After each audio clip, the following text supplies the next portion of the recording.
Welcome, everybody. The panel today is entitled, I Don't Care What You Think. Not me personally, about you, but that's the title.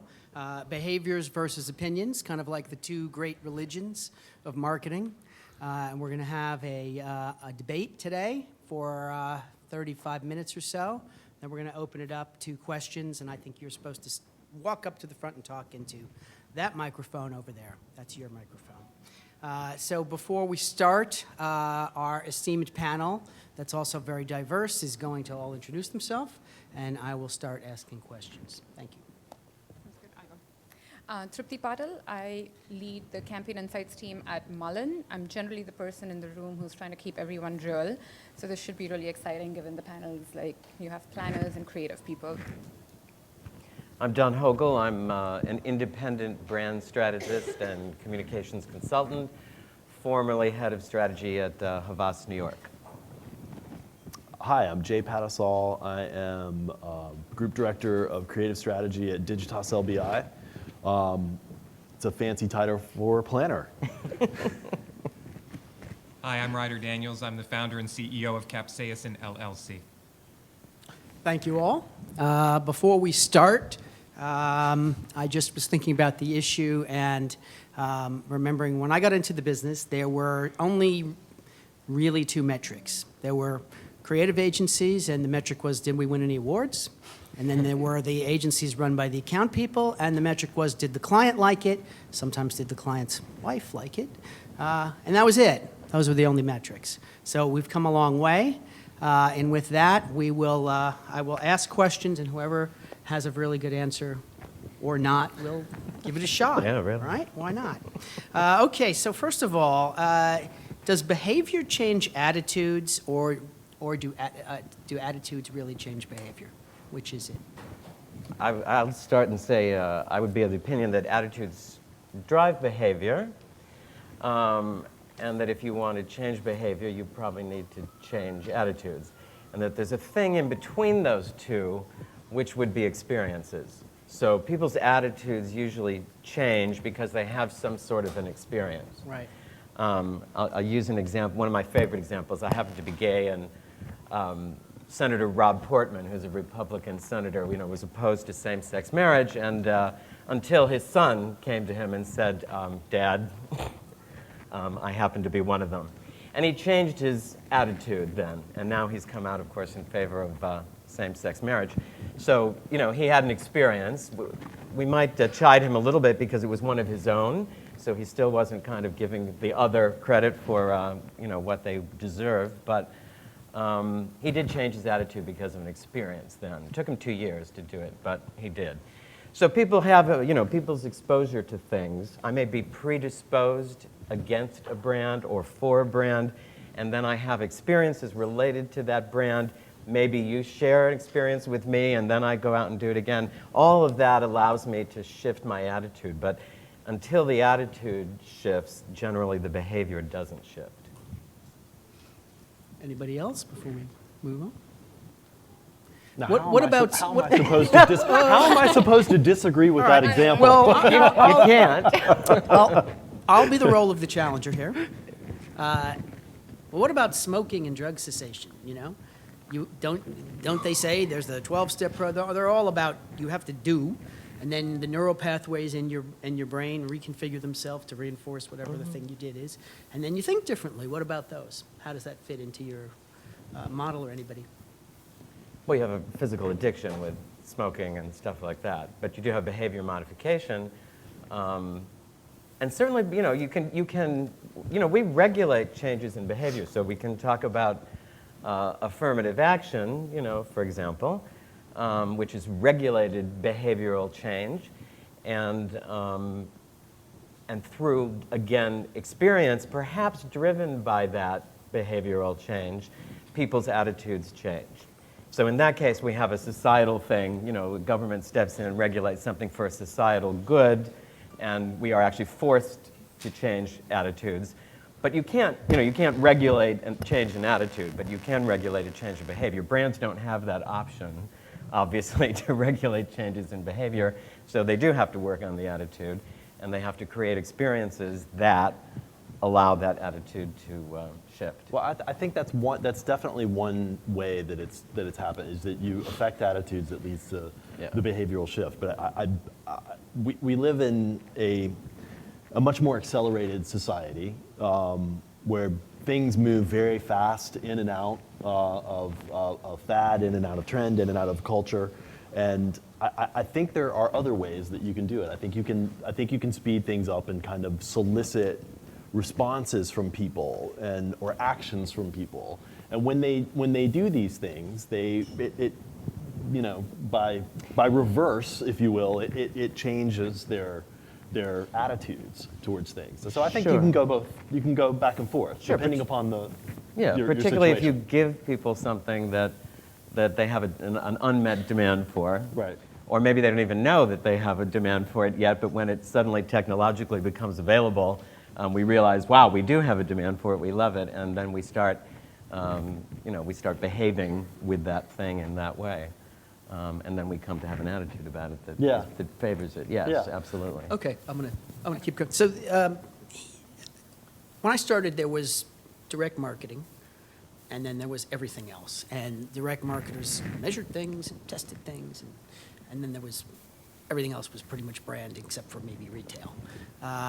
And it seems a lot of those principles have become cornerstone of marketing today. So would you say that today all marketing is direct marketing? I can take this. I'll start at least. I think today I wouldn't call it direct marketing as much as I would call it one-to-one experiences. I think brands have to have at least start to have one-to-one experiences with at least the influencers. If you can have that experience and try and get more people exposed to your brand, you're more likely going to be successful. Direct marketing, a lot of times when you talk to clients about direct marketing, they still think about a very old school way of direct marketing where you're sending emails or you're sending mail. Some clients do still send mail, but I think it is about one-to-one experiences, and we've done that for a client. It's a mobile client where no one likes your providers. No one likes your cellular providers. We worked with individually scaled the Twitter stream to get these experiences, to start having the customers sing them songs to talk about how their company is a little different from their providers, the big providers like Verizon and AT&T. It was a small thing. It was one-to-one conversation with people who we knew could influence, had that, scalability involved with it to get that message out. So I do think it is becoming more about one-to-one experiences with the brand. If you're going to do one-to-many and you don't mean anything, people are just going to forget about you. It is about breaking through the clutter today. And at the same time, I would say we're also social animals. So I think, the internet and social marketing is like the reaction to personal computing. So, when we got to be able to do personal computing, suddenly we were isolated in our devices. And I think the natural reaction is social networking that comes out of that, which then through those devices, we're back to being social animals and having a shared experience together and sharing experiences. So there's something to be said for the mass experience. Like here we are and everyone's sitting in this room and we're all live, and there's an experience about that that's not quite the same as something, just coming at me individually. So I think while the one-on-one thing is really powerful in many ways, and certainly one-on-one experiential stuff is powerful, there also is a place still for the shared experience that we all experience if we're watching, something, or we see something, or we're all getting the same thing And as a group. shareability, just back to our little brief, that's an action and it's a behavior, you can measure it. And with all of these different actions, how do you measure the hierarchy of which ones are important and which ones are not, and how do you make sense of it all? So I'm a numbers person. So this is what I always say is like from a client's perspective, if you're not driving sales, eventually they're going to think about something else. So I do think you do have that major goal, but you have to think about other stuff. There's participation that's become the new currency today. I will get into arguments with a lot of people when they're like, for digital, why aren't we looking at click-through rate? And it's like, it's an old metric. It doesn't say anything. likability. You need to have likability. People need to like your brand. If no one likes your brand, they're not even going to think about your brand or buy it. So these are the new metrics that you have to think about, and more than anything, it's breakthrough. In this day and age where you're bombarded with messages 24/7, if your message is not breaking through, it's not talking to your audience, you've basically lost the battle to your competitors. So I would say participation, likability, and breakthrough are 3 metrics at Mullen that we are constantly looking at and monitoring for our clients. And I might add to that we've gone, all of us in this room during our careers have gone from, sort of data starved to data drowned, and it happened pretty quickly, right? I mean, we were scraping metrics, we were begging and looking for data, and then boy, did we get what we asked for, right? Now we're data drowned. And so the question is that we start to ask is, okay, so, the metrics that are important, they're really the ones that you're using to change your campaigns, to change your strategy and approach. And often we find, as we go through pages and pages of reports, if we're living the life of Excel hell, or if we happen to have tools and solutions, we're still going through various screens and we're clicking through and we're looking at dashboards and reporting solutions. But at a certain point, how many can we really ingest? We're human beings. So, can we take more than 10 or 12 metrics, even if 900 are available? And can our clients, quite frankly, take 900 metrics are available? I mean, we all leave this room and we think, what metric are we going to look at today or tomorrow that's going to change what we're going to do on a very particular campaign, social or something else? What is going to drive a change? And I don't mean a change in the future like research might. I don't mean a change that would say, well, the next time we have a shot at this, we're going to do it a little bit differently. But change it midstream and change it before the dollars are spent. Because it's not just sales, it's post-media, right? So once you've spent all the money on the campaign, then you're doing the debrief and you're on to the next one. So I think the metrics that matter are the ones that you're actually going to use, rather than looking at a quantity, but the ones that will drive behavioral change. Right, otherwise it's just a posthumous justification, the CYA category. And the other thing is, it's also about challenging your clients. A lot of times we'll see clients have there are 4 or 5 metrics that they want to look at, but they're not thinking about it differently. Sometimes it's like, okay, your sales are down. Why is it down? Are you attracting the right customer? Are you looking at other metrics besides just sales? Are you, there is data available. Are you making use of the data correctly? And then it's also doing research. We do a lot of research, but people are forgetting the value of qualitative research. Having someone talk about your brand and say, when you think about Coke, what is that one thing that comes to your mind, is extremely powerful, and something that you have in a quantitative where you've defined it tells you nothing when you're trying to change a brand's perception. I agree completely, and I think we kind of get lost in the quant data, and the quant data very seldom tells us why something's happening. So, we can observe the pattern, and the better we get with pattern recognition, we can, see patterns in big data and lots of data, but we still need to know why. And at the end of the day, if I can, sit in a room with someone as a planner and talk to them and ask them, and every time they say something, look them in the eye and say why, and look at their body behavior, and look them in the eye and get a sense of if they're lying, and all that kind of stuff that gives me information, and I can do that enough, then I start to understand the real reasons, and then I can use my intuition, to make decisions and to take actions. But I'd also like to add, though, that the value chain of using that, you mentioned research, the value chain of using that is also broken. I mean, how many of us have time to incorporate that research, especially if it's coming in the form of a 60-page PDF, while you've got so little time to plan and execute the campaign or the creative. We also have to see it from the customer lens, right? The market has broken apart the value chain. So media is probably being done by one agency, creative by another, social by another, and then, don't get us started on geography. So from the client lens, the campaign and the product spans all of those things. And so what happens when you can't get the right metrics in the hands of the creative folks are hungry for more metrics, but how are they going to get them if that's handled yet through another agency? And how do we break that value chain so it's timely and so that all the teams are sharing in the metrics, and the clients, quite frankly, are sharing the metrics too? These aren't just metrics from the various systems we consume and download. They're metrics from the clients, even those other than sales, that would really help influence and have all of us make better decisions. So we need a metric on how we use the metrics. Yes. We might, Or yeah. you need a process in how you use the metric. I think the advantage I definitely have is Mullen being a full-service agency. We do have media and I like the way creative. you said Mullen a couple of times. You know, I noticed that you haven't said Digitas once, and Capsaicin, and you're your own I'm nowhere, company. so. Everyone gets one, I'm pacing myself, right, John. very good. I'm pacing myself. No, it does make a difference because it is very easy for us to invite a creative person to a media briefing because we have media ideas which you need creative support and vice versa. So I think it definitely helps. And also, I mean, we also work on clients. Like one of my biggest clients, we don't do the media. It is about asking the right question. If you ask, they'll give it to you. But a lot of times people don't ask. It's like, it's not in my wheelhouse, I don't care. But if you want to drive your client's business, everything matters. And it shouldn't be, oh, we are just in charge of creative, so just let's look at how creative's doing, and we're in charge of media, because at the end of the day, both need to work together. And to one of Ryder's points about the timing of getting that stuff back, I mean, more and more, it has to be real time. So, you know, I just got done doing a project, you know, qualitative project down in Washington, D.C. So clients are watching on Focus Vision while I'm interviewing people.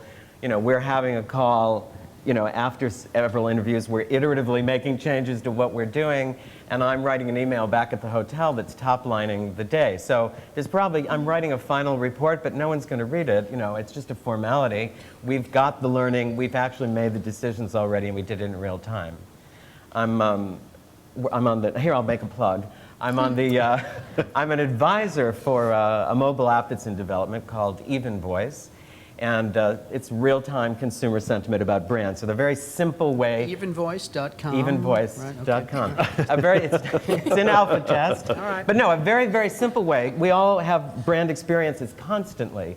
You know, we probably, how many people said something about a bad experience to a friend or colleague or something today, whether vocally or, you know, digitally? Yeah, yeah. I mean, Not right now. not right now, but I think I did. or a good experience. We, you know, we have a natural inclination to share bad and good experiences, but we don't have an easy way to do it quickly, simply, and that's what we're developing, so that there is actually a real-time, dynamic, changing, you know, as people are putting in and saying, I hate fucking Apple because they did blah, blah, blah, you know, real-time measure, quantitative, of consumer sentiment, simply favorable or not favorable.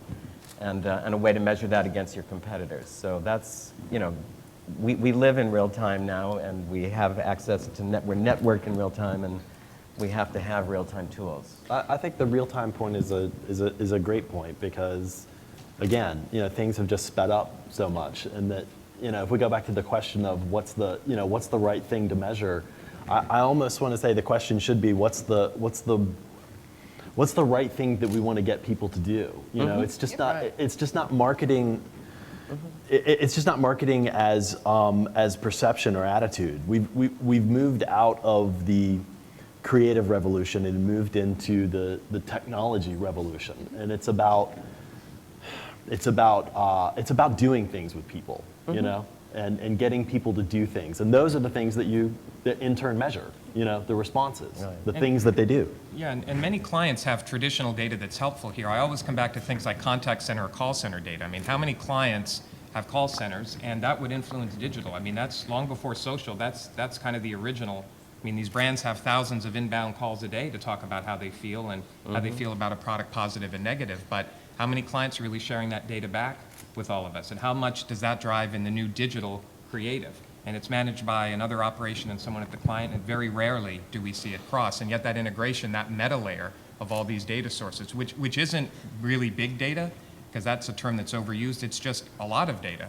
A lot of it still fits in a spreadsheet. It's not that it's clickstream the data. data. It is, it's just a lot, and it's disparate. So we think it's big because there's 1,000 sources. But when you put these all together, that's where you get, you know, the solution. That's the elusive unicorn of bringing it all together. You know, it's interesting, the sort of aha moment in the room in the 80s, it was, here's this creative idea, and once in a while the clients would go, oh, that's fantastic. And then in the 90s, it would be, when planning came really and spread throughout the country, it was, well, here's the insight. go, oh, fantastic. And then in the 2000s, it was, here's the quantitative, predictive, insight. And when you do that, you sell a lot more of that. And so you do that a lot. And that was kind of a big moment. Does anybody have just any thoughts on that? I mean, one of the things that I thought was interesting was taking all the different actions and grading them on their ability. So which actions are more predictive of a sale or something good happening. And I just wanted to throw out that area and see if anyone had any thoughts on it. I mean, forecasting is something that's been happening forever. I think we've just gotten much better with utilizing data, and with digital you can pretty much track everything. The one thing that I find interesting with a lot of clients is when you start looking at the data and you start looking at what's driving the business, and you then ask them, who is that customer? Right. It's amazing how different the client's perception of the customer is from who's actually buying. And I think that's another factor to keep in mind too, is when you're looking at this, you can do a lot of things that is going to drive sales immediately, but is it going to be able to sustain? Can you keep doing that at a point where you'll be able to sustain it? Because any predictive model is just using input. There are other factors that play a role in scalability. Like some things are just not scalable. Yeah. So I think when you think about that, you have to think about, okay, what if it is scalable, what is not scalable? Because otherwise you're just going to be like, why can't you do this? That's a And very good point. A lot of times clients forget that you Like can't a retargeting, Yeah. everyone knows works, but then it kind of runs out of room after Exactly. a while. And then, okay, great. Why aren't you putting more money in it? Well, you don't have anyone to retarget. done. Yeah. Well, I was going to say, my crystal ball is kind of murky, but it's got to be something programmatic, Yep. As the human equation gets more and more removed out of the agency business, and the ad tech environment becomes more and more prominent. It's about being able to execute in real time, efficiently, and without the need of human overhead, I guess. Okay, well, let me ask you a question to everyone then. All right, so when there's 360 programmatic, which there will be, and all media can be bought programmatically, right, with machines, do I need an agency anymore? That argument would say no, and I would point to things like a recent incident on Facebook where a programmatic-like type advertiser used the image of a deceased teenager for their dating site. Right. To which the advertiser was there summarily banned from the Facebook environment permanently, apologies issued, et cetera, et cetera.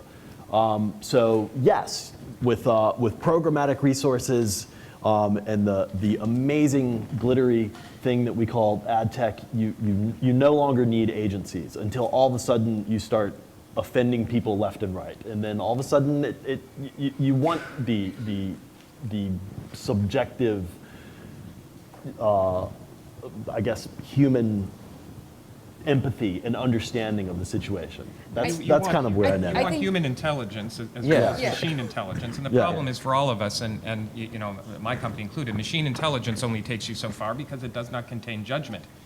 And, Right. and judgment needs to change. Judgment on images changed one day. That wasn't the image of a deceased person, and then the next day it was. And so, the challenge with that, I think to John's point, is, the roles change, right? I mean, and the role of the agency changes over time, and still someone has to steward and shepherd the technology and has to change it when best practices change, because you'll be using vendor ad tech, X, and then it's going to be Y the next year, Right. and that process will still be managed. But perhaps the individual transactional buying side, well, There are I think lots- sorry, I was just going to say, I think agencies will be there. I think the kind of people who are going to be in the agencies might start shifting. Right. You might not have the same kind of people because you might not need a certain set of skill sets anymore because the machines are going to do it. But you're absolutely going to need, to your point, you're going to need that human connection that only people can provide. Yes, until you can get human intelligence built into all the technology, I laugh because I bought a suitcase online 2 days ago, and now for the past 2 days, I have been served up ads everywhere I go online for suitcases. Now, But you bought one. If you hired, yes, if you hired a Marked it human over. being, if you had hired a human being to watch my behavior and serve me up things that are, meaningful to me, you would fire that guy, who kept saying, I don't know, I keep serving up suitcase ads and he's not buying. And somebody would go, well, did he buy one already? So, that happens constantly. So it's really, it's crude. It's really crude compared to human intelligence. Are you interested? Are you interested in a vacation by chance? Because I could sell you one of them. I thought what you were saying before about the insights from focus groups Yes. was applicable because though technology is good at scaling and measuring things, it's not good at creating the insight and the idea. So No. People we're still better at that than machines, thank goodness. It's not good at writing, a line like "just do it" Yeah, and everything that means. It's not good at that yet. thank goodness. It's not good at making a fantastic piece of film that moves us in some way. All right, well, thank you, everybody. Thanks, everyone.